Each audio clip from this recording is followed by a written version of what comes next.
कि आखिरी अशरे में इबादत का सवाब बकिया 2 अशरों से ज्यादा है। यही वजह है कि आप सल्लल्लाहु अलैहि वसल्लम रमजान के आखिरी अशरे में शद्दा मीज़रहु, अम्मी आयशा रजी अल्लाह ताला अन्हा फरमाती है, तहबंद कस लिया करते थे। ये किनाया है इबादत से कि बिल्कुल पूरी पूरी रात आप सल्लल्लाहु अलैहि वसल्लम इबादत किया करते थे। और कमाल की बात यह है कि रमजान के आखिरी अशरे की जो 10 रातें हैं या 9 रातें हैं, इनमें भी फिर अल्लाह ने 9 को बराबर नहीं करार दिया, बल्कि इनमें एक रात ऐसी अल्लाह ने बनाई जो पूरे रमजान की तमाम रातों से अफजल और पूरे साल की तमाम रातों से अफजल, और उसका नाम भी अल्लाह ने खुद मुतय्यन किया कि उसका नाम है लैलतुल क़द्र। क़द्र का मतलब मर्तबे वाली, क़द्र व मंजिलत वाली, ऊंचे मकाम वाली रात। इन्ना अंज़लनाहु फी लैलतिल क़द्रि वमा अदराका मा लैलतुल क़द्र। अल्लाह ताला की आदत है कि अल्लाह ताला इस दुनिया के निज़ाम को मुसावात की बुनियाद पे अल्लाह ने इस निज़ाम को नहीं चलाया। सब एक जैसे नहीं है इस दुनिया में। अल्लाह ताला ने इंसानों को तमाम मखलूक पे तरजीह अता फरमाई है। फिर इंसानों में भी सबको एक जैसा मकाम नहीं दिया। पैगम्बरों को अल्लाह ताला ने आम लोगों पर फजीलत अता फरमाई। फिर पैगम्बरों को भी एक जैसा मकाम नहीं दिया। अल्लाह ताला ने पैगम्बरों में हज़रत इब्राहीम अलैहिस्सलाम, मूसा अलैहिस्सलाम, ईसा अलैहिस्सलाम और सय्यदुल अंबिया मोहम्मद सल्लल्लाहु अलैहि वसल्लम को बाकी पैगम्बरों पर फजीलत अता फरमाई। और फिर इन चारों को भी एक जैसा मकाम अल्लाह ने नहीं दिया। इनमें सबसे अफजल मकाम अल्लाह ने अपने हबीब मोहम्मद सल्लल्लाहु अलैहि वसल्लम को अता फरमाया। तो जैसे अल्लाह ताला की आदत है कि इंसानों में अल्लाह ने फ़र्क रखा, मखलूक में फ़र्क रखा, तो अल्लाह ताला ने इसी तरह इस ज़मीन के खित्तों में फ़र्क रखा है। इस ज़मीन में सारे खित्ते एक जैसे नहीं है। मस्जिद को अल्लाह ने आम जगहों पर फजीलत दी। फिर मस्जिदों में मस्जिद अक्सा, मस्जिद नबवी और मस्जिद हराम को अल्लाह ने बाकी मस्जिदों पर फजीलत दी। और इन 3 मस्जिदों में भी अल्लाह ने सबसे ज्यादा फजीलत मस्जिद हराम को दी, जहां बैतुल्लाह है। और इतनी बड़ी फजीलत दी कि मस्जिद हराम में एक नमाज का सवाब 1 लाख नमाजों के बराबर करार दिया गया। और उलमा कहते हैं सिर्फ नमाज ही नहीं है, बल्कि एक नेकी का सवाब अल्लाह ने मस्जिद हराम में 1 लाख नेकियों के बराबर रखा है। तो इसी तरह अल्लाह ताला ने जो औकात हैं, वक्त हैं, उनको भी एक जैसा नहीं रखा। अल्लाह ताला ने हफ्ते के दिनों में जुमे के दिन को उन बकिया 6 दिनों पर अल्लाह ने फजीलत अता फरमाई है। फिर अल्लाह ने महीनों में, तमाम महीनों पर रमजानुल मुबारक को फजीलत अता फरमाई है। आप रमजान में जब कोई नेकी करते हैं तो पूरे साल की नेकी एक तरफ और रमजान की नेकी एक तरफ, कई गुना अजर उसका बढ़ जाता है। तो इसी तरह से अल्लाह रब्बुल इज्जत ने पूरे रमजान को भी एक जैसा नहीं रखा, बल्कि अल्लाह ने रमजान के आखिरी अशरे को पिछले 2 अशरों पे अल्लाह ने फजीलत दी है कि रमजान के आखिरी अशरे में इबादत का सवाब बकिया 2 अशरों से ज्यादा है। यही वजह है कि आप सल्लल्लाहु अलैहि वसल्लम रमजान के आखिरी अशरे में शद्दा मीज़रहु, अम्मी आयशा रजी अल्लाह ताला अन्हा फरमाती है, तहबंद कस लिया करते थे। ये किनाया है इबादत से कि बिल्कुल पूरी पूरी रात आप सल्लल्लाहु अलैहि वसल्लम इबादत किया करते थे। और कमाल की बात यह है कि रमजान के आखिरी अशरे की जो 10 रातें हैं या 9 रातें हैं, इनमें भी फिर अल्लाह ने 9 को बराबर नहीं करार दिया, बल्कि इनमें एक रात ऐसी अल्लाह ने बनाई जो पूरे रमजान की तमाम रातों से अफजल और पूरे साल की तमाम रातों से अफजल, और उसका नाम भी अल्लाह ने खुद मुतय्यन किया कि उसका नाम है लैलतुल क़द्र।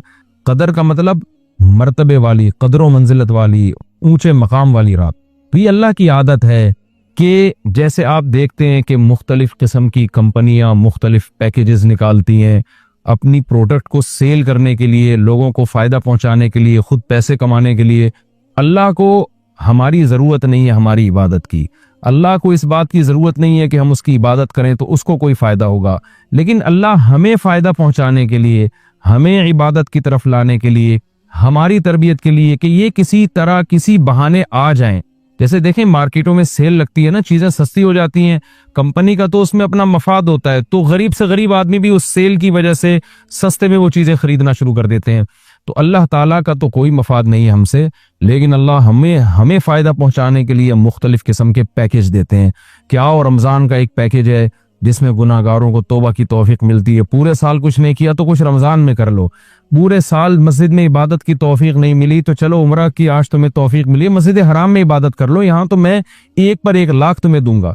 तो ये जो अल्लाह की तरफ से पैकेज हमें मिलते हैं, ये अल्लाह के फायदे के लिए नहीं, हमारे फायदे के लिए, कि हम जैसे नालायक शायद सवाब का सुन के कि भाई एक एक नेकी का सवाब बहुत ज्यादा बढ़ा चढ़ा कर दिया जा रहा है, तो जैसे मार्केटों में गरीब आदमी भी वो उस जो है पैकेज की वजह से खरीदारी के लिए पहुंच जाता है, तो इसी तरह जो भी आखिरत की लालच रखने वाले लोग हैं, अगरचे वो गुनहगार हैं, लेकिन इस पैकेज से फायदा उठाने का अल्लाह उनको मौका देता है। पूरे साल कुछ नहीं किया तो अब आओ, मेरी तरफ से सेल लगी हुई है, मेरी तरफ से एक एक नेकी पे लाखों नेकियां दी जा रही हैं, आओ मेरी तरफ और इस बहाने कुछ इबादत कर लो। तो अक्लमंद लोग अल्लाह की इस ऑफर से फायदा उठाते हैं, अल्लाह की तरफ से पेश करदा इस ऑफर से और अल्लाह की इस रहमत से फायदा उठाते हैं। तो वो रहमत क्या है? कुरान ने उस रहमत को बयान किया कि ये जो लैलतुल कदर की रात है, ये अल्लाह की तरफ से इतना बेहतरीन पैकेज है कि कुरान खुद इसका तस्करा करता है, लैलतुल कद्री खैरुम मिन अल्फ शहर। फरमाया कि अल्लाह कह रहा है कि किसी ने 1000 महीने इबादत की, जो तकरीबन 83 साल बनते हैं, तो 83 साल की इबादत का अजर एक तरफ और इस एक रात की इबादत का अजर एक तरफ। आप बताइए कितना बेहतरीन अल्लाह की तरफ से ये अल्लाह की रहमत का मामला है और अल्लाह की तरफ से ये कितना बेहतरीन पैकेज है। तो इतना ज्यादा उसमें सवाब, और अल्लाह ने बताया कि ये ऐसी बरकत वाली रात है। 2 जगह कुरान ने इसका तस्करा किया, इन्ना अंज़लनाहु फी लैलतिन मुबारका, कि हमने इस रात में कुरान को नाजिल किया और ये बरकत वाली रात है। एक जगह कुरान कह रहा है बरकत वाली रात, एक जगह कुरान कह रहा है कदर व मंजिलत वाली रात, और दोनों जगह कुरान कह रहा है कि हमने इस रात को की सिलेक्शन की है कुरान को नाजिल करने के लिए। तो एक फजीलत तो इस रात की ये है कि इसमें इबादत का अजर हजारों गुना बढ़ जाता है। आप 83 साल मुसलसल इबादत करते रहें और इस एक रात में आप इबादत करें तो अल्लाह की रहमत है कि उस एक रात की इबादत का सवाब 83 साल की इबादत के बराबर हो जाएगा। तो बहुत ही महरूमी की बात है कि कोई शख्स इस रात को सोते में गुजार दे। और उलमा ने यह बयान किया है कि जो भी फजीलत वाले दिन या फजीलत वाली रातें होती हैं, उनमें जैसे इबादत का सवाब बढ़ जाता है, गुनाह का अजाब भी उसी हिसाब से कई गुना बढ़ जाता है। जैसे मस्जिद हराम के बारे में हदीस में आता है कि एक नमाज 1 लाख के बराबर, लेकिन कुरान क्या कहता है? वमन युरिद फीही बिइल्हादिन बिजुल्मिन नुज़िक़हु मिन अज़ाबिस सईर। मस्जिद हराम में जुल्म और गुनाह का कोई भी मासियत जो है, गुनाह है, उसका अजाब भी कई गुना बढ़ जाता है। इसलिए उलमा कहते हैं कि मस्जिद हराम में एक जुर्म वो 1 लाख जुर्मों के बराबर है। मस्जिद हराम में एक चोरी 1 लाख चोरियों के बराबर है। तो मस्जिद हराम में एक झूठ 1 लाख दफा झूठ बोलने के बराबर है। तो सिर्फ नेकी का सवाब नहीं बढ़ता, गुनाह का अजाब भी बढ़ जाता है। इसी तरह उलमा कहते हैं कि रमजान में जैसे नेकी का सवाब कई गुना बढ़ता है, गुनाह का अजाब भी कई गुना बढ़ता है। जैसे मस्जिद में नेकी का सवाब बढ़ गया, मस्जिद में अगर आप जुर्म करते हैं, गुनाह करते हैं, तो अजाब भी बढ़ेगा कि अल्लाह के घर में तुम गलत कैसे कर रहे हो। तो इसी तरह याद रखिए कि लैलतुल कदर में 3 किस्म के लोग हैं। एक तो वो लोग जो इबादत करके इस रात को कीमती बनाते हैं और 83 साल की इबादत अपने खाते में, अपने अमाल नामे में डाल लेते हैं। एक वो लोग हैं जो महरूम होते हैं, पूरी रात सोते रहते हैं, लेकिन वो भी खुशकिस्मत है कि चलो ईशा की नमाज जमात से पढ़ी, फजर की जमात से पढ़ी, किसी दर्जे में उनको भी सवाब मिल गया, तरावी की कुछ रकतें पढ़ ली जितनी अल्लाह ने तौफीक दी। ये वो लोग हैं जिन्होंने इस रात को बहुत हद तक जाया कर दिया, लेकिन खसारे वाला काम इन्होंने नहीं किया। खसारे वाले वो लोग हैं जो इस रात में भी गुनाह नहीं छोड़ते, ड्रामे देख रहे हैं, फिल्में देख रहे हैं, गीबतें कर रहे हैं और ईशा की नमाज जमात से नहीं पढ़ रहे, गुनाह कर रहे हैं, फजर की नमाज जमात से नहीं पढ़ रहे। तो ये बदबख्त लोग हैं।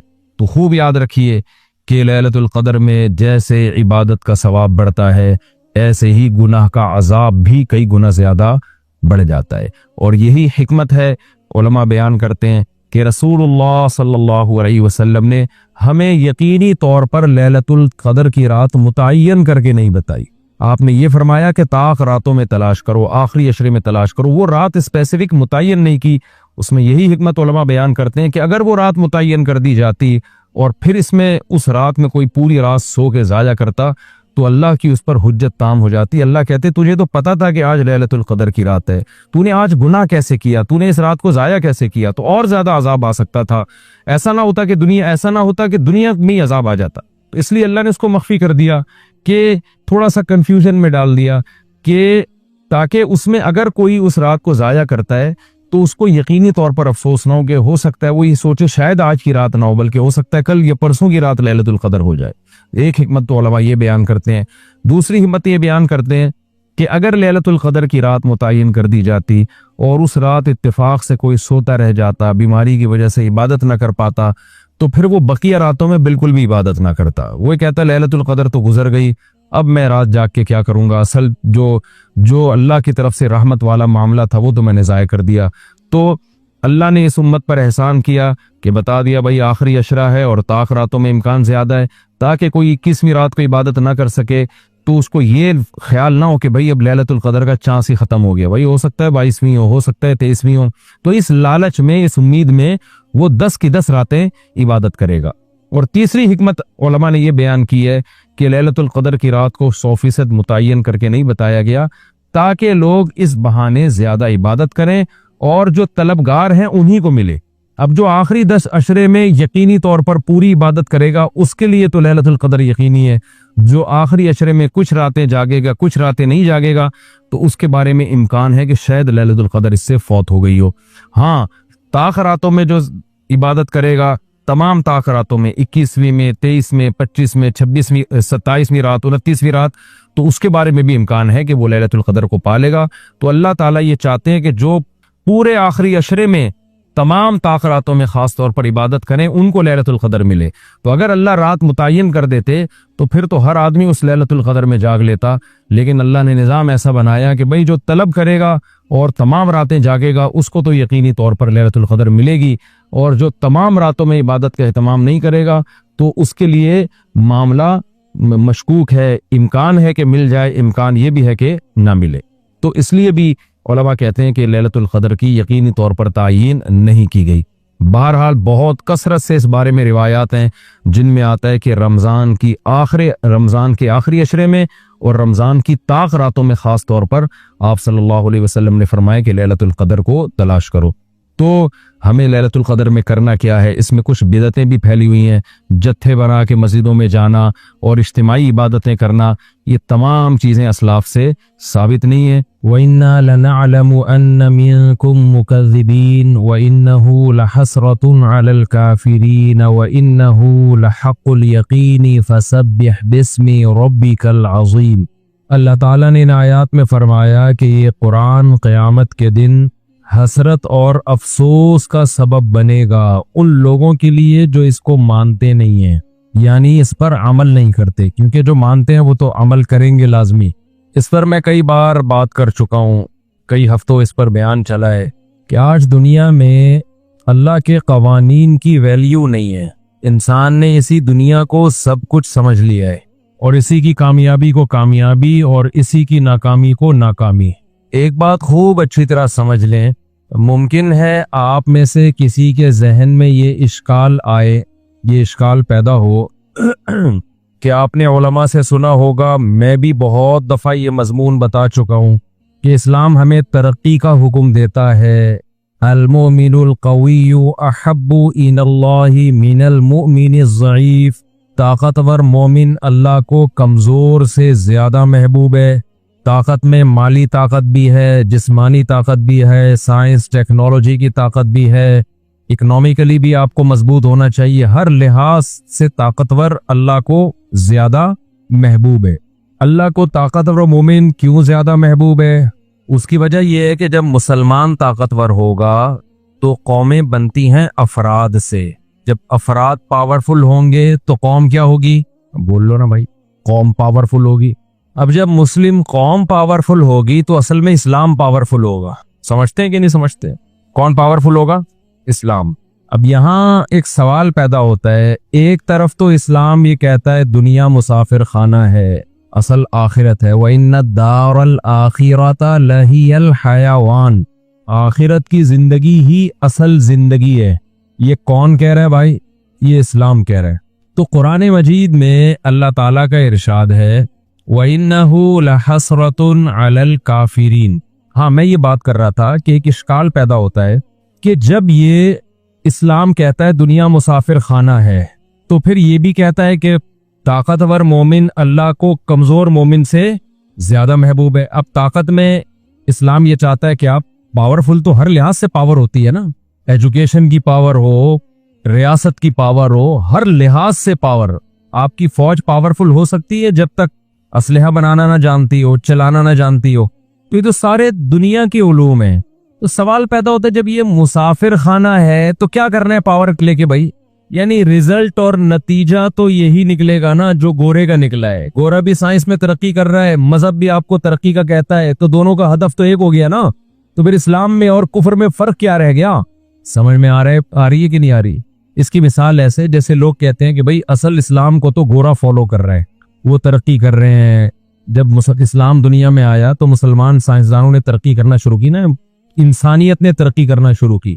ये तो गोरों ने इस बात का एतराफ किया है कि जब तक इस्लाम नहीं था तो तरक्की का तस्वुर ही नहीं था, क्योंकि लोग खोपड़ी इस्तेमाल ही नहीं करते थे। मजहबी इजारादारी थी और मजहबी इजारादारों ने लोगों को अकल के इस्तेमाल करने से रोका हुआ था कि अकल नहीं इस्तेमाल करना। आज भी आपने बहुत से स्कॉलर को सुना होगा कि मजहब में अकल नहीं है, अकल नहीं है। ये बात गलत है। मजहब तो अकल इस्तेमाल करने का जितना हुक्म देता है इतना तो कोई भी नहीं ऑर्डर देता भाई। अगर मजहब में अकल नहीं है तो अल्लाह बेअकलों को खिताब करता ना कुरान में। अभी कुरान कह रहा है अफला ताकिलून, तुम अकल से काम क्यों नहीं लेते? अगर अकल से काम लेना इस्लाम में मना होता है, कुरान कहता है अफताकिलून लिमाजा ताकिलून, तुम अकल से काम क्यों ले रहे हो? फिर कुरान ये कहता। मैं समझा पा रहा हूं अपनी बात? आपने सुना होगा ना भाई मजहब में अकल नहीं है, मजहब में अकल नहीं है। ये बहुत ज्यादा बेअकल, तभी आपको ज्यादातर उल्टे काम करने वाले माजरत के साथ मजहबी लोग ज्यादा नजर आएंगे। सही, माजरत के साथ, ये मैंने पेश की माजरत कर ली है। यानी उनकी अजीब सी बातें हो रही होती हैं जो बिल्कुल ही लॉजिकल होती हैं। मिसाल के तौर पर आप देखो, हम गार्ड लेके घूमते हैं ना, नीचे किसी मजहबी ने तबसरा किया हुआ था कि मौत से डरते हैं, गाड़ी बचाएगी इनको, गार्ड बचाएंगे इनको मौत से। फिर मिसालें देते हैं, वो फला फला फला को देखो गार्ड रखे थे फिर भी मर गया, फला फला फला को देखो गार्ड रखे थे। ये है सेंस, इसको इट इज कॉल्ड सेंस, कि फला ने इलाज कराया था फिर भी मर गया, लिहाजा जितने आगा खान में एडमिट है सबको घर भेज दो। जितने भी आगा खान में एडमिट, देखो जितने लोग दुनिया में मरे हैं 99% मरने से पहले इलाज कर रहे थे कि नहीं कर रहे थे, फिर भी मर गए ना। उससे रिजल्ट ये निकाला जाए कि इलाज करना फजूल है, लिहाजा अस्पतालों को बम धमाके से उड़ा दो, तो उसको कोई दलील से बात करेगा आदमी? अबे ये जो कहते हैं ना कि फला फला आलिम के पास गार्ड थे फिर भी शहीद हो गए, ये बिल्कुल ऐसे ही दलील है कि फला ने इलाज कराया था फिर भी बोलो मर गया। कोई लिबरल आदमी भी ये बेअक्ली की बात नहीं करेगा, बल्कि वो तो कहते हैं यार ये उलमा गार्ड क्यों नहीं रखते। वो जो भी मैंने पढ़े लिखे लोग देखे ना, पढ़े लिखे से मेरी मुराद है जो यानी दुनिया के लिहाज से जो पढ़े लिखे होते हैं और बेचारों को मजहब का ज्यादा नहीं पता होता, वैसे वो बहुत सारी बेअक्ली की बातें कर रहे होते हैं।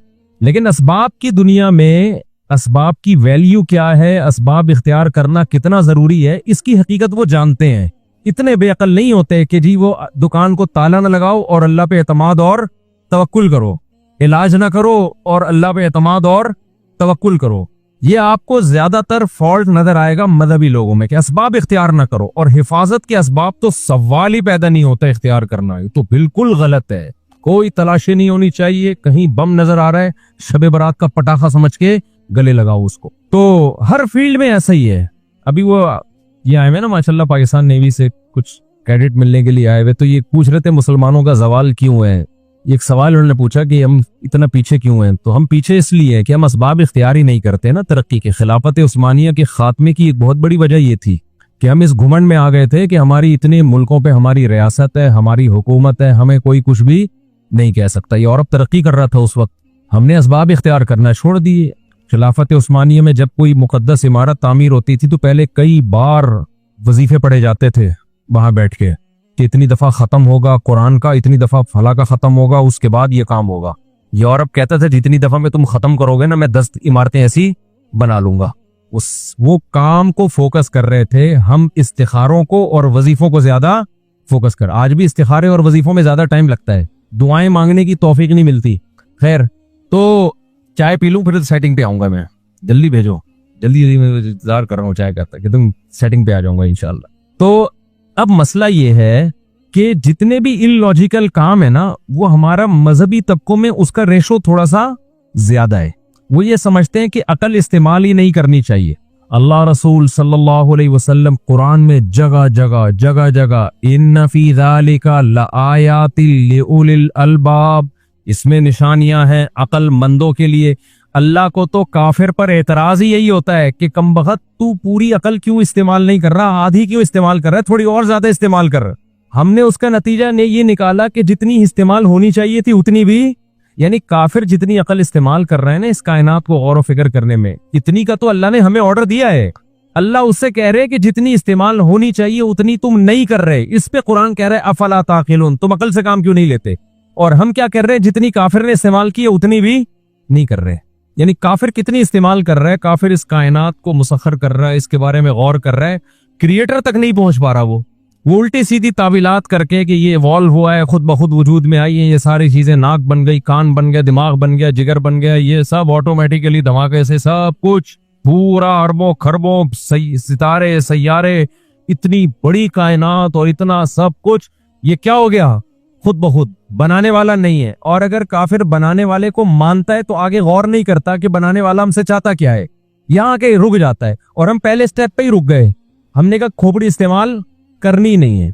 कैसे इस्तेमाल नहीं करनी, आप कहते हैं भाई हम तो इस्तेमाल करते हैं। मौलवी साहब कैसी बातें कर रहे हैं, हम चश्मा भी इस्तेमाल करते हैं, हम हैंड फ्री भी इस्तेमाल करते हैं, तो खोपड़ी से तो उससे हैंड फ्री और चश्मे से ज्यादा जरूरी है ना।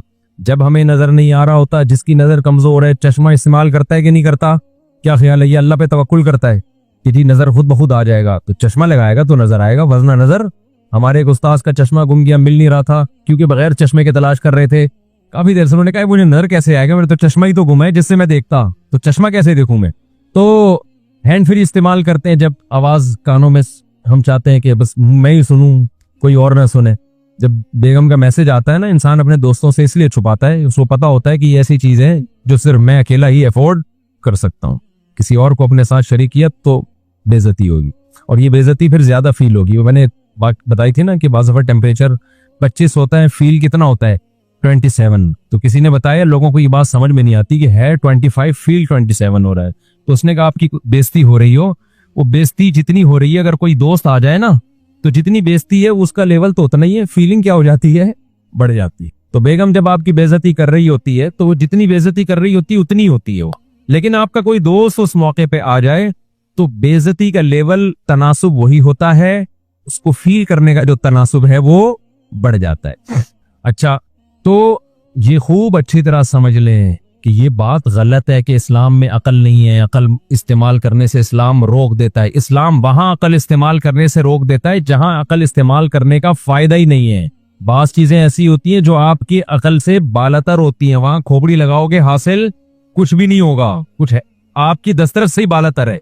मिसाल के तौर पर आप साइंसदान नहीं हो और ना आपने साइंस पढ़ी है, कुछ भी नहीं पढ़ा आपने, और आप बैठे बैठे गौर करना शुरू कर दो कि ये मोबाइल में कैसे हम यहां से बैठ के अमेरिका बात कर लेते हैं, हम इस मोबाइल पे यहां से बैठ के अमेरिका बात कर लेते हैं। आपने पहली जमात भी नहीं पढ़ी, अब आप गौर करना शुरू करोगे, 100 साल गुजर जाएंगे, आप इस नतीजे तक पहुंचोगे ही नहीं। भाई इसके लिए आपको पहले पढ़ना पड़ेगा, यूनिवर्सिटी में एडमिशन लेना पड़ेगा, फिर आपको अगर कंप्यूटर को समझना चाहते हो कंप्यूटर साइंस में आपको डिग्री लेनी पड़ेगी। उसके बाद जाके एक मकाम ऐसा आएगा कि जब आप सॉफ्टवेयर इंजीनियर बन जाओगे, उसके बाद जाके एक मकाम ऐसा आएगा कि आप शायद इस फिर भी यकीन नहीं है, शायद आप इस काबिल हो जाओ कि अब आप ये खुद से तहकीक करके बता सको भाई मोबाइल ऐसे सुनता है और ऐसे अपनी बात यहां से वहां पहुंचा देता है। जब तक आप इस प्रोसेस से नहीं गुजरते तो ये बातें आपकी अकल से बालातर होती हैं। इसमें अकल इस्तेमाल करने का फायदा नहीं है, सिवाय रुसवाई के और टाइम वेस्टिंग के कुछ भी हासिल नहीं होगा। समझते हो क्या नहीं समझते? तो अल्लाह मियां ने कुरान में, हदीस में हमें बाज जगहों पे अकल इस्तेमाल करने से रोक दिया है। इसलिए रोका है कि वो चीजें हमारे अकल के दायरे में आती नहीं है, उसका इस मादी जिंदगी से ताल्लुक ही नहीं है। और वो साइंस जब अकल इस्तेमाल करना मुमकिन नहीं तो साइंस का टॉपिक ही नहीं रहा। वो साइंस तो इस मादी जिंदगी पे गौर करती है ना भाई, तो वो मादी जिंदगी से हटके जब कोई हयात है तो उसमें हम कुछ कह ही नहीं सकते, ना साइंस के जरिए उसका इनकार कर सकते हैं ना इकरार कर सकते हैं। जैसे जिन्नात का वजूद है, कोई साइंसदानों को नहीं पता जिन्नात है कि नहीं, तो पता भी नहीं चलेगा, बहुत मुश्किल है, हो सकता है क़यामत तक पता ही ना चले, क्योंकि वो अलग ही मखलूक है। फरिश्ते एक अलग ही मखलूक है, वो मादी मखलूक ही नहीं है। और ये भी मुमकिन है पता चल जाए, लेकिन अभी साइंस के दस्तरस से ये चीजें क्या है, ये बाहर है। तो अब आप इस बात को समझें। लेकिन जो चीजें हमारी दस्तरस में है ना, उनमें खोपड़ी इस्तेमाल अगर आपने नहीं की तो इसका आपको क़यामत के दिन हिसाब देना पड़ेगा। हर चीज में बैठ के ना सोचा करो, कोई भी बात करे उसको सोचा करो, ये इसकी कोई लॉजिक बनती है। अभी किसी ने फतवा दे दिया कि मंगल को ऑपरेशन कराना, पता नहीं कोई सुन्नत में हदीस में आता है कि नाजायज है, मुझे किसी ने बताया, मैंने कहा जो मंगल को जो पेशेंट मरेंगे उनका क्या होगा बेचारों का। तो तो ये बात खूब समझ लें। मैं असल सवाल को लेकर दोबारा चलता हूं कि सवाल ये होता है कि जब इस्लाम भी आपको अकल इस्तेमाल करके तरक्की का, जब अकल इस्तेमाल करेंगे तो तरक्की होगी ना, चीजों को आपस में जो आदम अलैहिस्सलाम की फजीलत अल्लाह ने किस बात की दी थी? जब अल्लाह ने आदम अलैहिस्सलाम को बनाया तो सबसे पहले क्या सिखाया? वअल्लमा आदमल अस्माअ कुल्लहा, जितनी भी चीजों के नाम है ना वो सिखाए। ये दुनियावी इल्म, दीनी इल्म था या दुनिया का इल्म था ये? अबे चीजों के नाम सिखाना, जैसे हम बच्चों को बता रहे होते हैं ये फॉर एप्पल, एप्पल बी से, आजकल पता नहीं बी से क्या आ रहा है, हमारे यहाँ बैलून हुआ करता था, अब क्या आ रहा है पल्ला वाला, सारा सेटअप ही चेंज कर दिया ना जी। बी से बॉल, अच्छा सी फॉर कैट।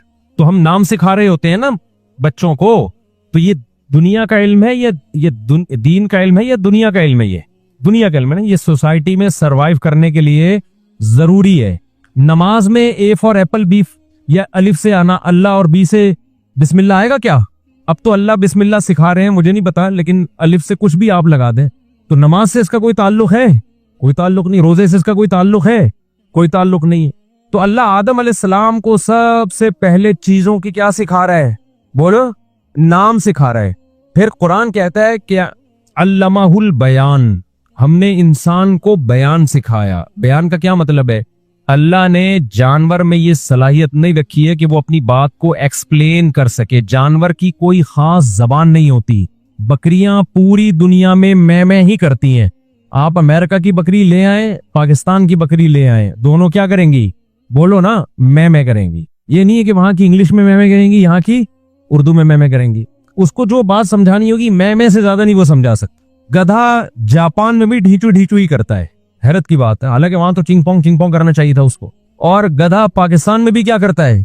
किसी ने आज बताया कि दज्जाल जो गधे पे आएगा ना, आज उसकी वजह समझ में आई। पेट्रोल जो महंगा हो रहा है ना इतना, हदीसों में आता है ना दज्जाल गधे पे बैठ के आएगा, तो उलमा तो इसका जवाब देते हैं इसका कि ये मतलब है, वो कह रहे मतलब कि अभी जो पेट्रोल जिस स्पीड से महंगा हो रहा है तो दज्जाल के पास भी गधे के अलावा कोई सूटेबल सवारी नहीं होगी। अभी तो मसला हमेशा के लिए हल कर दिया हमारी गवर्नमेंट ने, अल्हम्दुलिल्लाह। दज्जाल गधे पे क्यों आएगा?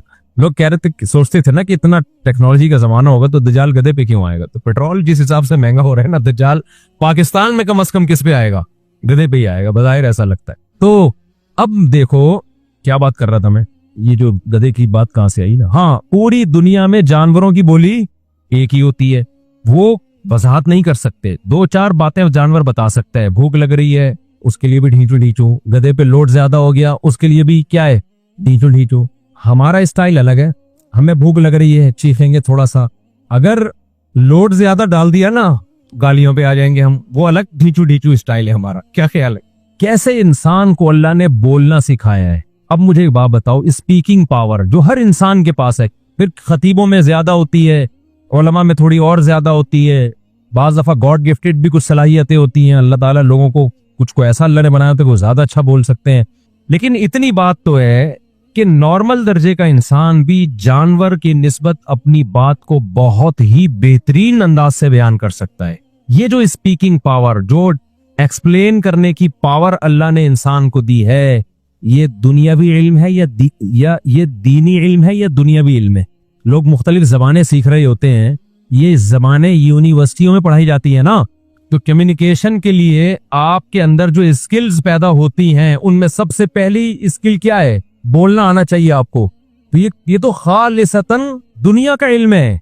और अल्लाह कहता है मैंने इंसान को ये दुनिया का इल्म देकर उसको जानवरों पर फजीलत दी है। इससे पता चलता है कि सिर्फ दीन के इल्म की बेस पर फजीलत नहीं होती, दुनिया के इल्म की बेस पर भी अल्लाह ने इंसानों को जानवरों पर फजीलत दी है। पहले मैं इश्काल पक्का कर रहा हूं कि जब दुनिया के इल्म की इतनी अहमियत है तो फिर मुसाफिर खाना क्यों है?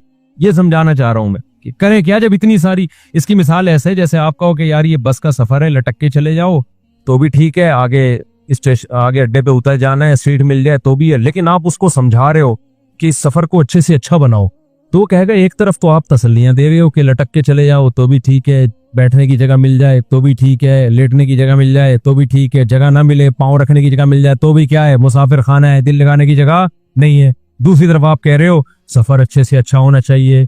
क्या ख्याल है भाई? और आप उसको तरीका बता रहे हो भाई यहाँ से पैसे कमाओ ताकि इसी पार्लर में तुम्हें जगह मिले, बिजनेस क्लास में तुम्हें टिकट मिले, तो आप कहोगे आपकी दो बातें आपस में क्या हो रही हैं? टकरा रही हैं। एक तरफ इस्लाम कहता है दुनिया मुसाफिर खाना है, दिल लगाने की जगह नहीं है, दूसरी तरफ इस्लाम कहता है दुनिया के उलूम हासिल करो ताकि तुम दूसरी कौमों पर बरतरी हासिल करो, ताकि तुम तरक्की करो, तुम्हारा खाना भी अच्छा हो, तुम्हारा लाइफ स्टाइल भी अच्छा हो, तुम्हारे अंदर जो कम्युनिकेशन की सलाहियत हो वो भी दूसरी कौमों से ज्यादा अच्छी हो, तुम्हें ज्यादा जबानें आनी चाहिए, तुम इंग्लिश भी सीखो, तुम अरबी भी सीखो, तुम ये भी सीखो। हजरत हुज़ैफा बिन यमान को नबी ने हुक्म दिया कि आप इब्रानी जबान सीखो, यहूदियों की जबान सीखो। समझते हैं कि नहीं समझते? तो अब जब इतनी, तो रिजल्ट तो वही निकला कि काफिर भी यही कर रहा है और हम भी, तो फिर मुसाफिर खाना किस बात का हो गया मेरे भाई? और मेरे ऊपर तो सबसे बड़ा इश्काल होता है, जैसे मैंने बताया था ना, मैंने तीसरी शादी की तो एक बुजुर्ग कहने लगे वाह भाई वाह, मिंबर पे कहते हैं दुनिया मुसाफिर खाना है और इधर शादियों पे दे मार 4.5 शादियां ही नहीं खत्म हो रही। मुसाफिर खाने का मतलब तो ये हुआ कि भाई एक भी ना करो, और अगर मजबूरी में कर ली है तो एक आध बच्चे के साथ गुजारा करो, मर जाओगे क्या करना इतने बच्चे, एक को तमीज से पाल लो। मुसाफिर खाने का तो ये मतलब है ना, ताकि मरो तो गम ना होना इतने बच्चे छोड़ के जा रहा हूँ। भाई जितने रिलेशन होंगे मरने का गम उतना ज्यादा, दूसरों को भी गम ज्यादा देके जाएगा। एक इकलौती वाली का मरता है, एक भी औरत बेवा होती है, 4 वाली का मरेगा 4 बेवा होंगी, एक बच्चे वाले का बाप मरेगा 1 बच्चा यतीम होगा, 15 बच्चों का बाप मरेगा 15 यतीम हो जाएंगे। तो कोई लॉजिक बनती है? कोई लॉजिक ही नहीं बनती ना। तो मुसाफिर खाना होने का तकाजा ये है कि आप ऐसा करें कि कम पे गुजारा करें। किस पे गुजारा करें? हर चीज क्या रखें अपने पास? शॉर्ट, कपड़े भी कम, हर चीज कम होनी चाहिए आपके पास। लेकिन दूसरी तरफ इस्लाम बिल्कुल, ये मैं इश्काल पक्का कर रहा हूं, ऐसा ना हो आप ये समझे कि मैं आपको उलझन में डाल के चला जाऊंगा, आप बोलेंगे पता नहीं मुफ्ती साहब हमारे ईमान से खेल रहे हैं, क्या कर रहे हैं। मैं आदम अलैहिस्सलाम वाली आयत को कंप्लीट कर लूं। कुरान कहता है अल्लामा आदमल अस्माअ कुल्लहा, हमने आदम को तमाम चीजों के नाम सिखाए। यहाँ नाम से मुराद बाज़ उलमा ने कहा नाम बता दिए, जैसे एप्पल, जिससे वगैरह, ये गंदुम है, ये दाके, यानी जबान सिखा दी उनको। लेकिन जो रासिख फिल उलूम उलमा है वो कहते हैं यहाँ नाम मुराद नहीं है, यहाँ अशिया की हकाइक बताए उनको। अशिया के जो हकाइक है ना, ये जो केमिस्ट्री का इल्म है ना, उसमें हम अशिया के हकाइक पढ़ते हैं। अशिया के हकाइक हम किस में पढ़ते हैं? अबे नमक हकीकत में क्या है, ये केमिकल इंजीनियर बताता है ना, हम तो कहेंगे नमक खट्टा है, केमिकल इंजीनियर बताएगा इसकी हकीकत क्या है, इसमें कौन कौन से आइटम हैं जिनका ये मुरक्कब। देखो हम पानी को पानी कहते हैं, लेकिन जो केमिकल इंजीनियर है वो कहता है भाई हाइड्रोजन के 2 मॉलिक्यूल है और ऑक्सीजन का 1 मॉलिक्यूल। हकीकत तो वो बताएगा ना, फिर वो बताएगा हमें हकीकत कि ये किन चीजों, किन अनासिर से, किन एलिमेंट से मिलके बना है ये। तो अल्लाह ने आदम अलैहिस्सलाम को चीजों की क्या बताई? हकीकत। फिजिक्स में भी हम चीजों की हकीकत पढ़ते हैं कि वो और स्टाइल की हकीकत होती है। फिजिक्स में हम ये पढ़ते हैं जो आजकल कराची में नहीं पढ़ते, लेकिन पढ़ना चाहिए उनको, कि एक चीज इतने किलोमीटर पर आवर के हिसाब से चलेगी और इतनी एक्सेलरेटर है उसका, जो जिसको उर्दू में इसरा कहते हैं, उसके बढ़ने की स्पीड इतनी है, तो इतनी देर के बाद इसकी स्पीड कितनी हो जाएगी और इतनी देर के बाद ये कहाँ होगी। तो ये भी तो चीजों की हकीकत है ना। तो इससे पता चल रहा है चाहे वो सादा इल्म हो या पेचीदा हो, अल्लाह ने आदम अलैहिस्सलाम को केमिस्ट्री का इल्म भी दिया और फिजिक्स का इल्म भी दिया। नहीं आई बात मेरा ख्याल है। और एक केमिस्ट्री होती है नामियाती कीमिया, इंग्लिश में मुझे नहीं पता इसको क्या कहते हैं, जिसको हम मेडिकल साइंस में पढ़ते हैं। भाई केमिस्ट्री एक बेजान चीजों की केमिस्ट्री है ना। एक केमिस्ट्री किसकी है? जो बायोलॉजी जिसको कहते हैं, फिर उसमें मेडिकल साइंस और वो नबातात के 2 अलग अलग शोबे हो जाते हैं। नामियाती कीमिया उर्दू में कहते हैं उसको। तो इसमें भी चीजों की हकीकत पढ़ते हैं कि नहीं पढ़ते? हकीम लोग जो बता रहे होते हैं कि ये दही जो है ये तासीर में ठंडी है कि गर्म है, हकीम लोगों का ये स्टाइल है। डॉक्टर ठंडे गर्म को नहीं मानता, डॉक्टर कहेगा ठंडा है या गर्म है, खाएगा तो ऐसी की तैसी हो जाएगी या फायदा हो जाएगा। तो चाहे हम ये नहीं कह रहे कि सारा इल्म अल्लाह ने दे दिया आदम अलैहिस्सलाम को, लेकिन अल्लामा आदमल अस्माअ कुल्लहा से इतनी बात 2 और 2 4 की तरह पता चल जाती है कि अल्लाह ताला ने दुनिया में सरवाइव करने के लिए मेडिकल साइंस का बेसिक इल्म और नामियाती कीमिया, इल्म नबातात, इसी तरह केमिस्ट्री और फिजिक्स, ये जो बेसिक उलूम है जो इस दुनिया में सरवाइव करने के लिए जरूरी है, कम से कम इतने उलूम अल्लाह ने आदम अलैहिस्सलाम को दिए थे। आप कह सकते हो मुफ्ती साहब इस रिपोर्ट के पेश करने का क्या फायदा? ये तो कॉमन सेंस की बात है, जब दुनिया में भेजा होगा तो कुछ सिखा के भेजा होगा ना, तो आप इस पे इतनी टाइम आपने क्यों लगाया? मैं इस पे टाइम नहीं लगा रहा। असल जो अगली आयत है, सुम्मा अरज़हुम अलल मलाइकति फ़क़ाल अंबिऊनी बिहाउलाई इन कुंतुम सादिक़ीन, हुआ ये था कि फरिश्तों को अल्लाह ने आदम अलैहिस्सलाम के बारे में कहा कि मैं एक मखलूक पैदा करना चाहता हूँ। फरिश्तों को उस पर हुआ था इश्काल कि अल्लाह तेरी इबादत के लिए तो बहुत लोग हैं, हम मखलूक बहुत हैं, तू एक ऐसी मखलूक क्यों पैदा कर रहा है जो दुनिया में झगड़ेगी, वयस्फे को दिमाग फड्डे करेगी है, तो क्या जरूरत है ऐसी मखलूक पैदा करने की। अल्लाह मियां ने उस इश्काल का जवाब नहीं दिया था। अब अल्लाह ने इश्काल का जवाब दिया, आदम अलैहिस्सलाम के सामने तमाम चीजों को पेश किया, उनको सिखाया पहले कि इन अशिया के हकाइक बताओ। जब आदम अलैहिस्सलाम ने फरिश्तों के सामने बताए ना, वो जो भी जरूरत का मेडिकल साइंस का इल्म था, इल्म नबातात था, फिजिक्स थी, केमिस्ट्री, जो भी उस वक्त की जरूरत के हिसाब से, तो फरिश्तों से कहा कि अब तुम बताओ। फरिश्तों ने कहा, अगर फरिश्तों को पंजाबी आती होती तो वो कहते ऐसी बातें पंजाबी में अच्छी लगती हैं। पंजाबी में क्या कहते हैं, सानू नहीं पता, सानू नहीं पता, अल्लाह हमें नहीं पता। तो अब अल्लाह ने क्या फरमाया, सुम्मा अरदहुम अलल मलाइकति फक़ाल अंबिऊनी बिहाउलाई इन कुंतुम सादिकीन क़ालू सुब्हानका ला इल्म लना इल्ला मा अल्लमतना इन्नका अंतल अलीमुल हकीम, इन्नका अंतल अलीमुल हकीम। तो अल्लाह ताला ने जब फरिश्तों ने इतराफ कर लिया ना कि अल्लाह हमें नहीं पता, क्या मतलब हमारे अंदर ये सलाहियत ही नहीं है कि हम इन अशिया के हकाइक पर मुत्तले हो सकें। ये सलाहियत तूने किस में पैदा की है, आदम में।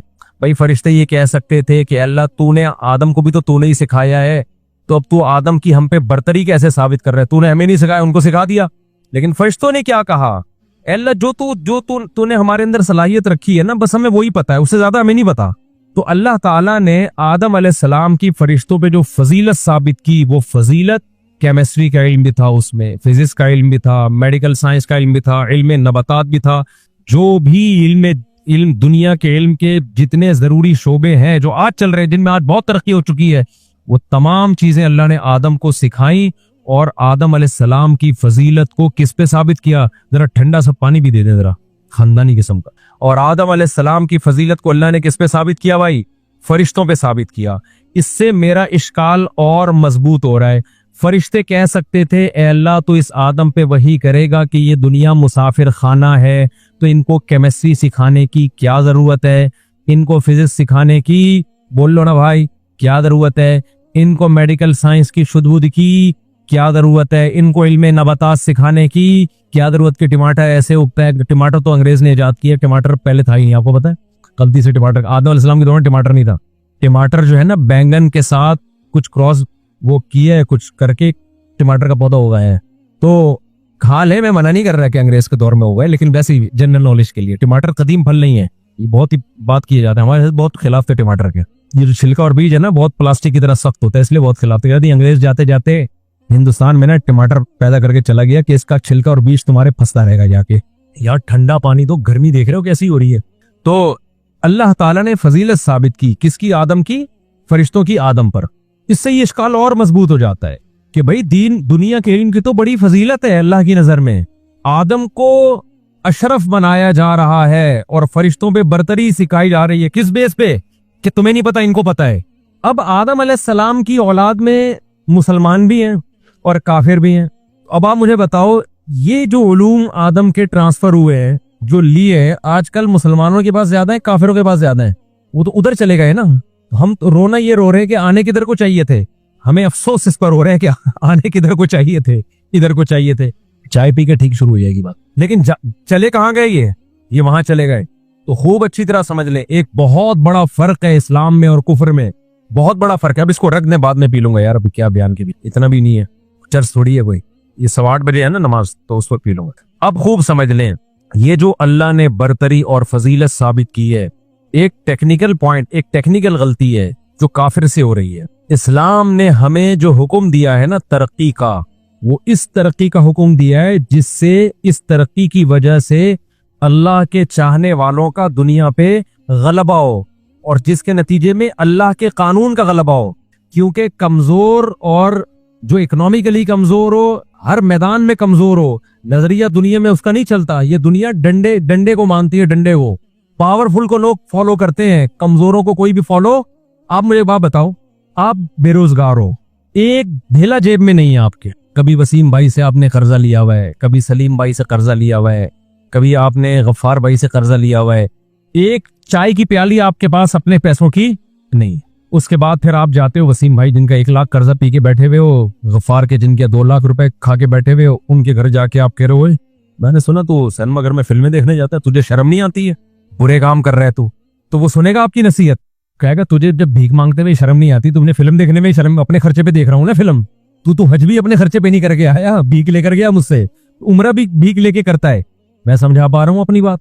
जो आदमी दुनिया में कमजोर होता है ना, उसकी दुनिया में कोई भी बोलो नहीं सुनता। इसलिए असल तो आखिरत ही है, लेकिन उस आखिरत तक पहुंचने के लिए मिन हैसुल कौम, बल्कि फर्द को भी तरक्की करनी पड़ेगी। तभी मैं जो नौजवान नमाज रोजे में लगे हुए और पढ़ाई में तवज्जो नहीं देते, मैं उनसे कहता हूं अगर तुमने नहीं पढ़े ना, जब बेरोजगार हो गए तो नमाज रोजा भी जाएगा तुमसे। ये ना समझना कि नमाजी बन के रहोगे। नमाज भी अपने खर्चे पे सही 5 टाइम पढ़ी जाती है। जब पैसे नहीं होते इंसान की जेब में और भिखारियों की तरह कभी उधर कभी उधर कभी उधर धक्के खा रहा होता है, तो अखलाकियात भी जाते हैं, नमाज भी जाती है, ज़कात भी जाती है, हज भी जाता है। जब हम क्यों इंग्लिश सीखने का लड़कों को मशवरा देते हैं? आज इंग्लिश एक बैनुल अक़वामी जबान बन चुकी है। जिन लोगों को इंग्लिश आती है ना, पाकिस्तान में खास तौर पर, वो कहीं भी काम अटकता नहीं है उनका। आप 2-4 इंग्लिश के अल्फाज बोलेंगे कि वो समझेगा पढ़ा लिखा आदमी है माशाल्लाह जी, क्योंकि हमारे यहाँ अब हर एक को पढ़े लिखे लोगों को भी नहीं आती। आप 4 लफ्ज इंग्लिश के बोले, अगला कहता है भाई शायद ये ऑक्सफोर्ड से पढ़कर आया हुआ है, हालांकि आप रक्षा चलाते होगे। आप अमेरिका में रक्षा चला के आओ, आपकी यहाँ डॉक्टर भी इज्जत करेंगे, बोलेंगे यार फर क्या बोल रहा है, इंग्लिश बोल रहा है। ये मयार गलत है, ये होना नहीं चाहिए मयार। ये कोई जबान तो किसी को भी आ सकती है, लेकिन जब बन गया है, अब आप उस सिस्टम को तो चेंज नहीं कर सकते ना। हम कहते हैं सिस्टम चेंज नहीं हो सकता भाई, अब आप खुद चेंज हो जाओ। अब हम दीनदारों को कह रहे हैं अपने बच्चों को इंग्लिश सिखाओ, ताकि एहसास कमतरी का शिकार बोलो ना हो। पहले अभी भी उर्दू को भी बड़ी इज्जत है। मैं आपको एक वाकया सुनाता हूँ, सामने रखी हुई है ना, एक वाकया सुनाता हूँ। हमारे एक रिश्तेदार आए पंजाब से, उनको उर्दू नहीं आती थी, पंजाबी बोलते थे और बड़े पढ़े लिखे थे। यानी अब आप कह सकते हैं पढ़े लिखे थे तो उर्दू क्यों नहीं आती, तो वैसे किताबी उर्दू तो आती थी, उनको बोलने की प्रैक्टिस नहीं थी। अब जब यहाँ ट्यूशन के लिए कराची में आए हैं, कोई ट्यूशन दे ही नहीं रहा उनको। अब जिस घर में वो ट्यूशन पढ़ाते थे, यहाँ यूनिवर्सिटी में भी पढ़ रहे थे और हाउस ये होता है ना कि कोई काम करना शाम के वक्त फ्री टाइम में लोग ट्यूशन पढ़ा के अपने वो गुजारा चला रहे होते हैं। मेरे पास आए कि जी कोई ट्यूशन ही नहीं देता। मैंने कहा आप इतने पढ़े लिखे हो यार। कहते हैं यार जब मैं पंजाबी बोलता हूँ वो कहते हैं शायद ये पढ़ा लिखा नहीं है। अब मैं डिग्रियां दिखा रहा हूँ, कह रहे नहीं भाई सही है। तो ट्यूशन ही नहीं मिल रहा था उनको, तो लोग ये समझ रहे हैं कि शायद ये पढ़ा लिखा नहीं है। तो मैंने कहा आप बोल लेते, उर्दू सीख लेते। कह रहे मैं एक तवील अरसा कराची में गुजारूंगा तो मैं फिर उर्दू बोलूंगा, सीखूंगा। फिर वो सीख गए उर्दू अल्हम्दुलिल्लाह। तो ये इंसान किसी भी लिहाज से जब उसके पास किसी नॉलेज की कमी होती है या माली लिहाज से कमजोर होता है, तो एक फर्द नहीं चल पाता मेरे भाई। मैं लोगों से कहता हूं ना, लोग कहते हैं मेरे माँ बाप घर में कोई सुनता ही नहीं है, घर में मेरी कोई सुनता ही नहीं है। तुम कमा के लाओ, सिर्फ तुम्हारी ही सुनी जाएगी घर के अंदर। फिर तुम्हारे भाई को शिकायत होगी बड़ा मैं हूं, सुनते इसकी हैं लोग। तो मेरे भाई अगर हमारा कंट्री आज स्टेबल होता, पिछली जो हुकूमत थी ना उससे पिछली हुकूमत, मैंने उलमा से बात की कि आप वजीर आजम से बात करें, जिनका भी वजीर आजम से राब्ता था, साबिक से साबिक वजीर आजम की बात कर रहा हूं, कि आप बात करें ये पंजाब में को एजुकेशन सिस्टम को खत्म किया जाए। बहुत बेहूदगी फैल रही है, बहुत कंप्लेन्स है। तो वजीर आजम से जब मुलाकात हुई, उन्होंने कहा भाई हमें जो एजुकेशन के लिए जो कर्जा मिलता है ना, उस कर्जे में ये शर्त है कि ये सिस्टम लड़के लड़कियां इकट्ठे बैठेंगे तो पैसे मिलेंगे, अदरवाइज आपको पैसे नहीं मिलेंगे। तो वजीर आजम साहब का कहना ये था जिसका खाते हैं सुनी भी उसी की जाएगी। या तो मौलाना लोग जो नसीहत के लिए गए थे वो कहते हैं आज से हम स्कूल के पैसे आपको देंगे, आप दे दें तो फिर आपकी मर्जी के माहौल देंगे। दे कौन रहा है पैसे? IMF से ले रहे हैं, पॉलिसियां मौलवियों की चलेंगी, ऐसा बोलो नहीं होता। बात बिल्कुल ठीक है। और ये कितने नालायक लोग हैं, इससे पता चलता है इनको हमारी एजुकेशन से कोई लेना देना नहीं है, इनको हमारा माहौल बिगाड़ना है। अगर लड़के अलग बैठ के पढ़ लें, लड़कियां अलग बैठ के पढ़ लें, तो इसमें क्या जा रहा है यार, ज्यादा अच्छी तालीम होगी। तो एजुकेशन के नाम पे ना हमारे फैमिली सिस्टम को तबाह करने की कोशिश है। ये कुफर में याद रखो, बात चीजें देखने में बड़ी अच्छी होती हैं, जब आप उसकी डेप्थ में जाओगे ना तो पता चलेगा ये इसके पीछे कहानियां कुछ और हैं। कोई हमारा इतना खैरख्वाह नहीं है कि वो चाहे कि हम पढ़ लिख के बड़े लोग बन जाएं, कोई भी नहीं चाहता। वो कहते हैं पढ़ लिख के बड़े बनो, लेकिन फिर हमारे जैसे बनो तो फिर कबूल है। अगर तुम पढ़ लिख के नेक इंसान बन गए, अब्बा अम्मा की खिदमत करने वाले, बीवी के हुकूक अदा करने वाले और नजरों की हिफाजत करने वाले, इस तरह के बन गए, तो फिर हमें नहीं चाहिए। तो मुझे बात बताओ, दुनिया है यकीनन मुसाफिर खाना, लेकिन इस सफर में अल्लाह ने हमारे जिम्मे एक काम लगाया है। मुसाफिर खाना तो है, इसकी इस लिहाज से तो वैल्यू वाकई नहीं है कि फना हो जाएगी, लेकिन एक और लिहाज से बड़ी वैल्यू है कि ये जब फना होगी, ये एग्जामिनेशन हॉल है जिसमें अल्लाह ने हमें आखिरत के लिए भेजा है। अगर इस एग्जामिनेशन हॉल में आखिरत की तैयारी हमने नहीं की, ये दोबारा नहीं मिलने वाली हमें। इस लिहाज से ये बड़ी कीमती जिंदगी है। देखो, एक सफर है, आप बस में जा रहे हो, 1 घंटे बाद आपने उतर जाना है। वो है तो मुसाफिर खाना ना, लेकिन उस मुसाफिर खाने में बस में अशरफियां पड़ी हुई हैं सोने की। ड्राइवर ने बोल दिया भाई जो मुसाफिर जितनी अशरफियां उठा सकता है उठा ले। अब ये है तो मुसाफिर खाना, लेकिन बड़ा कीमती है। पूरी तवज्जो आप दौलत इकट्ठी करने में लगाओगे कि WRS से जब उतार दिया ना तो फिर मैं पैसे जमा नहीं कर सकता। पूरा फोकस आप किसको करोगे। फिर ये मुसाफिर खाना होने ही की वजह से इसकी वैल्यू बनेगी कि ये मुसाफिर खाना है, एग्जामिनेशन हॉल है, यहाँ रहना नहीं है, लेकिन यहाँ के लिए हमेशा की तैयारी करनी है। इस तैयारी का हमें यहाँ से जाने के बाद मौका नहीं मिलेगा। तो आखिरत में तरक्की के लिए जितनी चीजें दरकार थी इस जिंदगी में, हमें उनको काफिरों से ज्यादा फोकस करना है। तो अगर इस दुनिया में इनफिरादी और इज्तिमाई तरक्की से हमारी आखिरत बन रही है तो हमें काफिरों से ज्यादा तरक्की करनी है इस दुनिया में, क्योंकि काफिर की तरक्की मर के खत्म हो जाएगी। हम समझते हैं हमारी यहाँ की तरक्की वहां काम आएगी, तो हमें तो ज्यादा तरक्की करनी है कि नहीं करनी है। लेकिन आप दीनदार आदमी को देख लो, जितना नेक होगा पढ़ाई में उतना पीछे। मैं तो देखता हूँ जितना नेक होगा सेहत उतनी खराब। जब उससे कहा जाए यार कुछ सेहत बनाओ, कुछ ताकत और कुव्वत जमा करो, अबे सेहत से कुछ नहीं होता, अबे वर्जिश से कुछ नहीं होता, मौत तो आनी है किसी भी दिन। जितने फिर बिठाते देते हैं, वो फराब बिल्डर था, को ट्रक के नीचे आके मर गया। माइकल जैक्सन ने ऐसी सेहत का ख्याल किया, ऐसा सोया, पुलिस से भी नहीं उठा। तो ये गलत सोच रहे हो आप, ये क्या कर रहे हो, ये गलत रुख पे सोच रहे हो। तो मुसलमान कौम का जो जवाल हुआ है ना, जो बर्बादी हुई है, उस बर्बादी की बहुत बड़ी वजह यही है कि इसने दीन को दुनिया से क्या कर दिया है, अलग कर दिया है। मैं एक और मिसाल देता हूं जो मैं 20 दफा बयानात में ये मिसाल दे चुका हूं। देखो, काफिर भी दरख्त लगाते हैं क्या नहीं लगाते, बोलो ना। कितनी मुहिम चलती है ना उनके यहाँ दरख्तों की। भाई किसी भी मुल्क का इतने फीसद दरख्त में ढका होना जरूरी है कि नहीं। एक सहाबी दरख्त लगा रहे हैं, नबी सल्लल्लाहु अलैहि वसल्लम उनके पास गए और फरमाया कि तुम्हें मालूम है कि ये दरख्त तुम्हारी जिंदगी में फल दे देगा। सहाबी ने कहा नहीं, 5 साल 10 साल, अगर खजूर का दरख्त है तो कम से कम मेरा ख्याल है 5-10 साल तो लगते हैं उसको फल देने में। तो आपने फरमाया मौत सर पे खड़ी है और उम्मीदें इतनी लंबी लंबी 10 साल बाद की सोच रहे हो। इस हदीस से क्या पता चल रहा है, ये दुनिया क्या है, मुसाफिर खाना, दिल लगाने की जगह नहीं है, दरख्त भी लगाने की जगह नहीं है। क्यों लगा रहे हो दरख्त भाई, कल का पता नहीं है, दरख्त लगा रहे हो 10 साल बाद फल देगा, यही पता चल रहा है कि नहीं चल रहा। तो इस हदीस से पता चल रहा है इस्लाम आपको तरक्की हासिल करने का हुक्म दे रहे, तरक्की से रोक रहा है। बोल ही नहीं रहे तो रोक रहा है ना। इस हदीस से तो ये पता चल रहा है, क्या ख्याल है भाई, तो रोक रहा है। लेकिन बुखारी मुस्लिम की हदीस है, नबी सल्लल्लाहु अलैहि वसल्लम ने फरमाया जिसने दरख्त लगाया और मर गया, जिंदगी में फल नहीं भी मिला उसको, मरने के बाद इंसान तो दूर की बात, जब तक परिंदे भी उस दरख्त से फायदा उठाएंगे इसको कब्र में सवाब मिलेगा। अब काफिर की मोटिवेशन और इस्लाम की मोटिवेशन का फर्क समझ में आया? नहीं आया। अभी एक मिसाल दूंगा तो समझ में आएगा कि फलसफा क्या है। हम भी तरक्की करेंगे, ग्रीनरी के हम भी कायल हैं, गार्डन हम भी लगाएंगे, दरख्त हम भी लगाएंगे, क्योंकि हमें पता है जिंदगी में जितने लगा लिए ना तो आखिरत में काम आएंगे। लिहाजा हमारे दरख्तों की तादाद अंग्रेजों से ज्यादा होनी चाहिए। अब आप बताओ, एक आदमी बैठा हुआ दरख्त लगा रहा है, अंग्रेज जब उसके पास आएगा तो पता है कैसे अप्रिशिएट करेगा। मिसाल के तौर पर हम दरख्त नहीं लगा रहे, क्यों नहीं लगा रहे? अबे भाई यहाँ तो पता ही नहीं है, कल कोई टारगेट किलिंग में मार दे, कहीं ट्रक के नीचे आ जाए, कहीं कोई कोरोना चला गया, कहीं गटर के ढक्कन खुले हुए हैं। हमारे पास तो दुनिया के मुसाफिर खाना होने के बहुत सारे दलाइल है। गटर का ढक्कन खुला हुआ है, उसमें पाँव चला गया, अबे मैं दरख्त लगाऊं, कल मिले ना मिले। तो काफिर आके हमें कैसे समझाएगा?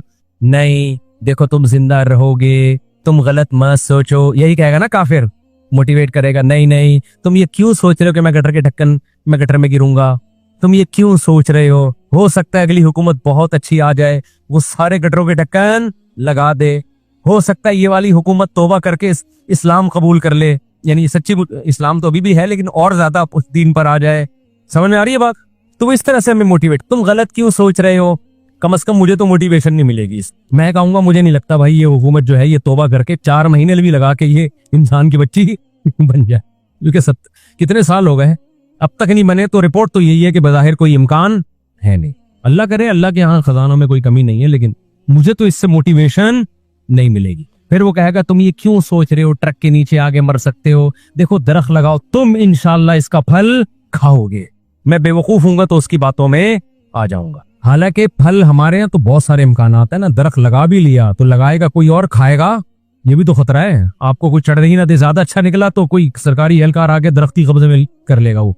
तो ये गलत मोटिवेशन है। सही मोटिवेशन ये है कि भाई तुम लगाओ, मुकद्दर में हुआ तो खा लेना, नहीं हुआ तो आखिरत में क्या है, जखीरा है, फायदा ही का सौदा है, नुकसान का सौदा नहीं है ये।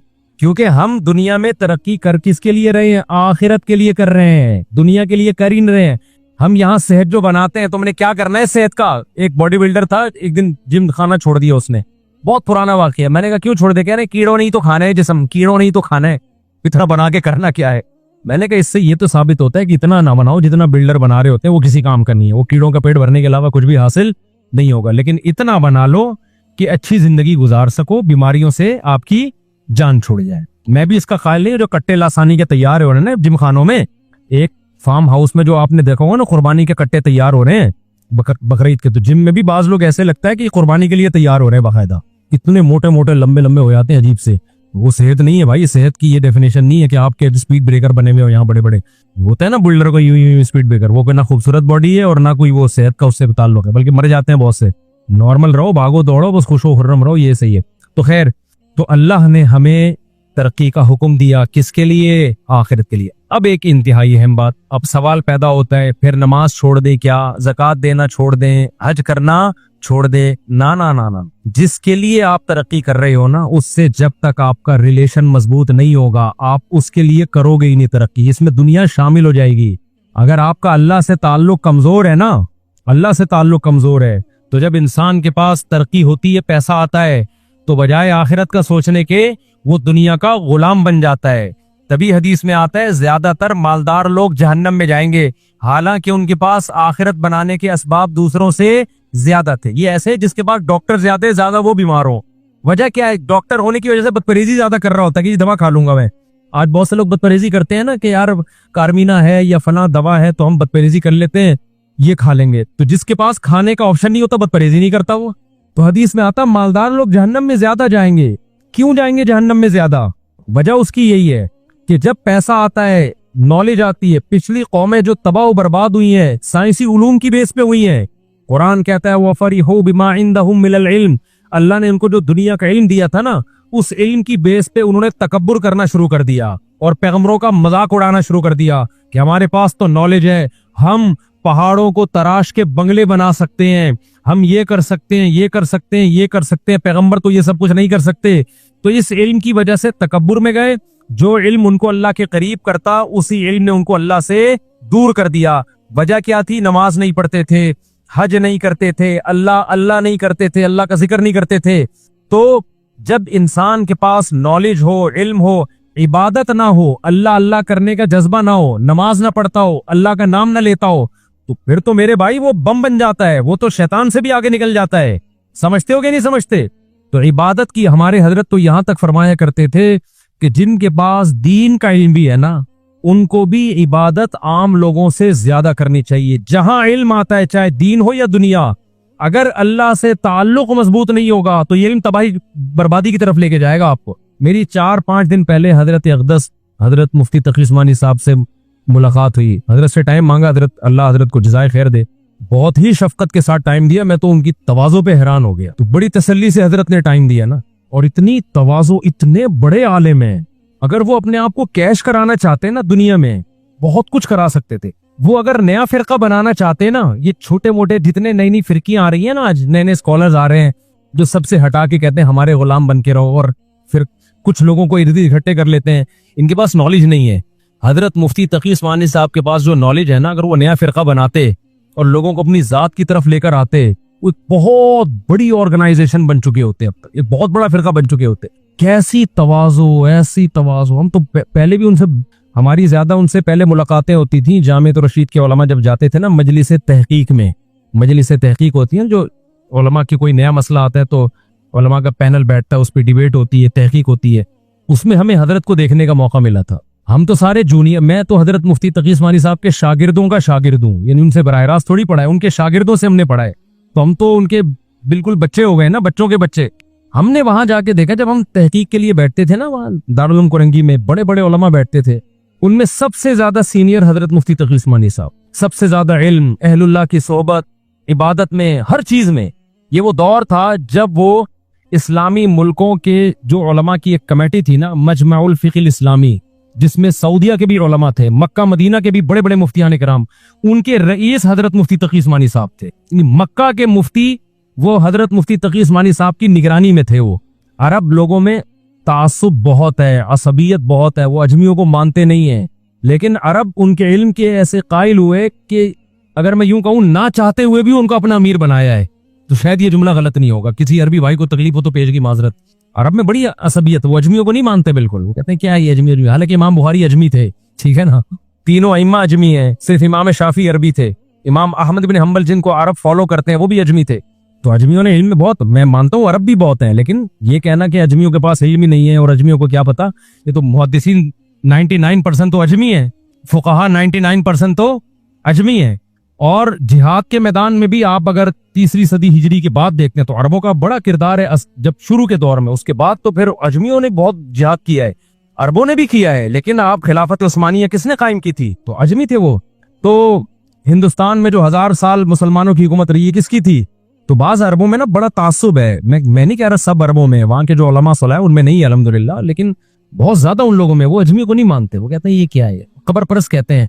प्रोपेगेंडा इतना ज्यादा हुआ है, हालांकि कब्र परस्ती हमने यहाँ खत्म की है। यहाँ हमारे अकाबिर उलमा ना होते तो आप देखते जगह जगह कब्रों पे झंडे लगे हुए होते यहाँ पे, और ऊंची ऊंची कब्रें होती। मैं दारुल उलूम कोरंगी गया हजरत मुफ्ती तकी उस्मानी साहब की जियारत के लिए, तो वहां हमने कब्रिस्तान भी देखा। तो मेरा दिल चाह रहा था ब्लॉग बनाऊं कि जो हमें कब्र परस्त कहते हैं, जरा हमारे अकाबिर की कब्रों को तो देखो, एक बालिश से कोई खबर ऊंची नहीं है, और कैसी साफ सुन्नत के, हालांकि कितने बड़े बड़े अल्लामे दफन है उसमें। हजरत मुफ्ती मोहम्मद शफी साहब रहमतुल्लाह अलैह दफन है उसके अंदर, मुफ्ती अब्दुल शकूर तिरमिजी रहमतुल्लाह अलैह दफन है। कितने बड़े बड़े अल्लामे, खबरें कैसी ऐसे मिस्कीन सी खबरें हैं। तो कोई जाके ये देखे और फिर उसको उलमा देवबंद को कब्र परस्त बोलते हुए ना 100 दफा सोचे। तो कितने बड़े आलिम ना, लेकिन जब मजलिस तहकीक होती थी ना, तो हजरत मुफ्ती तकी उस्मानी साहब का हमने जो एटीट्यूड देखा ना उन मजालिस में, वो ऐसा होता था कि ये ऐसे शो कर रहे हैं जैसे सबसे कम मुझे आता है, सबसे कम, यानी मैं सीखने, और बोलते भी थे कि भाई हम सीखने के लिए बैठे हैं।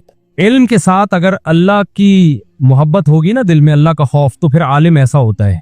और अगर इल्म के साथ जिक्रुल्लाह नहीं है, तहज्जुद नहीं है, दुआएं नहीं है, नमाज नहीं है, अल्लाह का जिक्र नहीं है, अहलुल्लाह की सोहबत नहीं है, तो फिर इल्म वो होता है जो आजकल के स्कॉलर्स में आपको नजर आ रहा है यूट्यूब पे। 4 चीजें सीख के ऐसी ताल्ली और ऐसी किबरियाई, अपनी ऐसी बड़ाई कि मैं ये कह रहा हूं। हमने अपने बड़ों में कभी ये कहते हुए नहीं सुना कि मैं ये कह रहा हूं, कभी नहीं सुना कि मैं ये कह रहा हूं। भाई बाज उलमा ने ये कहा है, हमारी राय ये है कि ये ज्यादा ठीक मौकिफ है, बस इससे ज्यादा नहीं।